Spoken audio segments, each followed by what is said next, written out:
I want to talk about this for the youth and people. I feel like some people are aware out there. Some people have no idea, but you are literally, your mind is being trained, especially if you're investing your time and part of your life for online and the internet, where like, if you look at comments and you look at how people are, you know, interacting with the stuff that you put out and you're taking it to heart, that is literally affecting your life, even if you don't think it's real. And for better or worse or both, is because you are actually caring what people think about you online.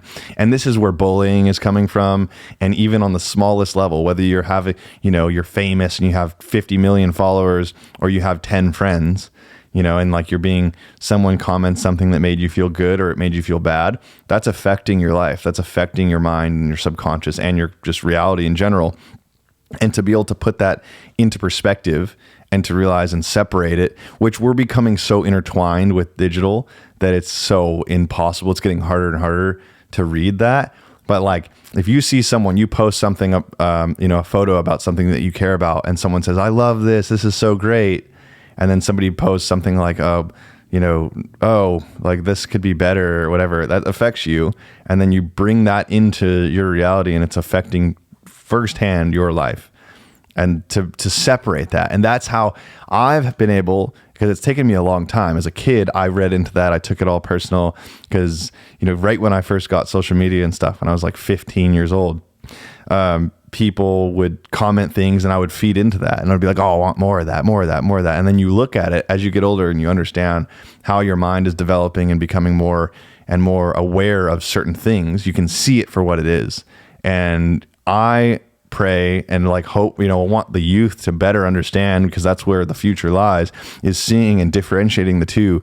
You know, there was, I talked to one of, I guess I could call him one of my spiritual teachers, or spiritual teacher, or someone that I respect in the spiritual world. He's like, every injury or illness has an emotional cause.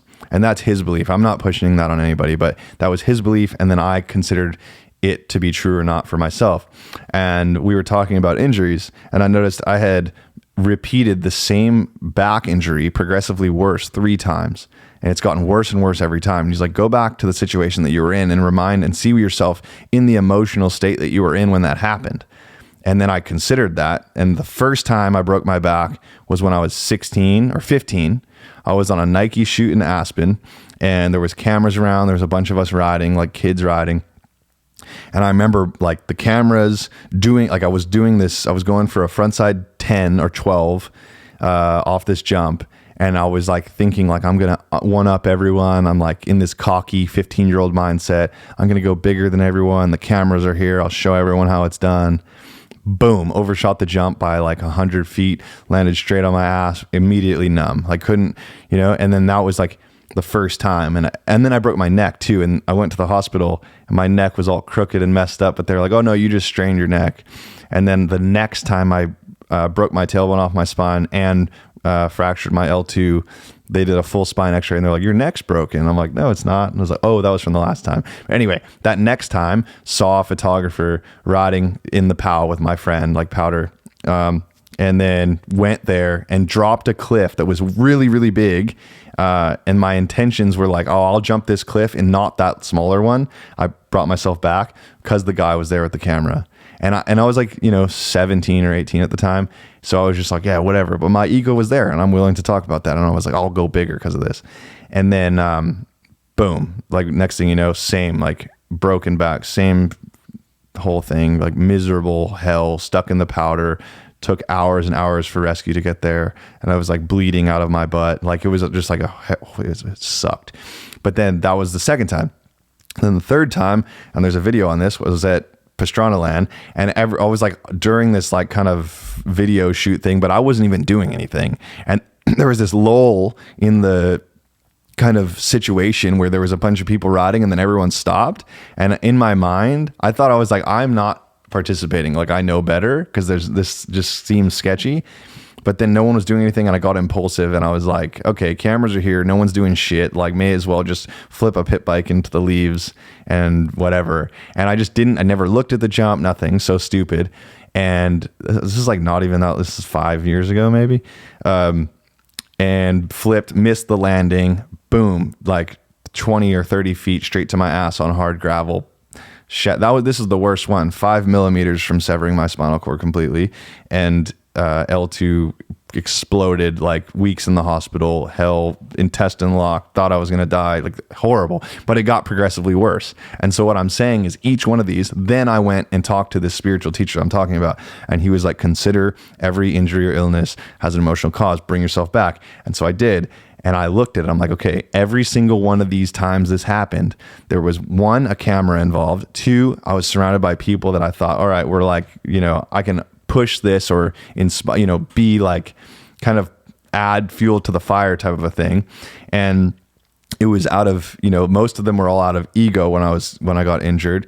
And I was just bringing all these kind of things in where the intentions were wrong. And so now through that, I've been able to process that and really differentiate when a camera or something is involved. Why are you here? What are you doing? And being able to see the two as different. This is reality. This is real life.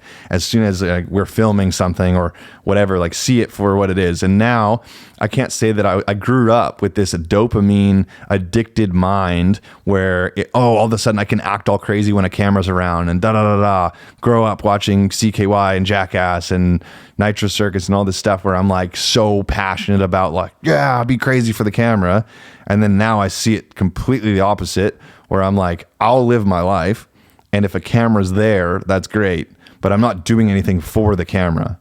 And that truly reflects, I can't really pinpoint a date, but that reflects on me now because I'm very, very mindful of that. And like, I'll do what I'm going to do. And if a camera's there, that's awesome. But most people online today, especially the youth, it's reversed still. And they're in that position that I was in for most of my life. I've had so many injuries, not just those three. I've arms, legs, hands, feet, like pretty much my entire body multiple times because of that and not understood why. And it's taken me decades of stuff to understand that. And sure, I may have injuries in the future, but my intentions are different. I'll be doing that either way. And I tricked myself into doing that. As a young kid, I didn't know anything else. I was surrounded by it from such a young age. And I want this message to go out there to the kids to be like, really be aware of, because those dopamine neural pathway connections, they just continue to form and they get harder to break as you get older. So if I can have this message go out there and truly talk about being really aware of, hey, you're in real life, and like your life is precious, so like, if I'm super passionate about what I do. I love paragliding and skydiving, base jump, like all that stuff, flying, snowboarding, like everything that I love to do. And I'll be doing that regardless if a camera's rolling or not. And certain people are doing the things that are so dangerous that they wouldn't be doing otherwise. And I really want to try to make as many people aware of that as possible, because it'll bite you when you're not thinking about it. You're like, oh no, I'm good either way. And it's like, no. Your mindset is completely different when you're about to jump off the thing or do whatever. It subconsciously has taken you over to you don't understand it. It's like it sneaks in on you like a little disease or something that like it's too late. It's already there.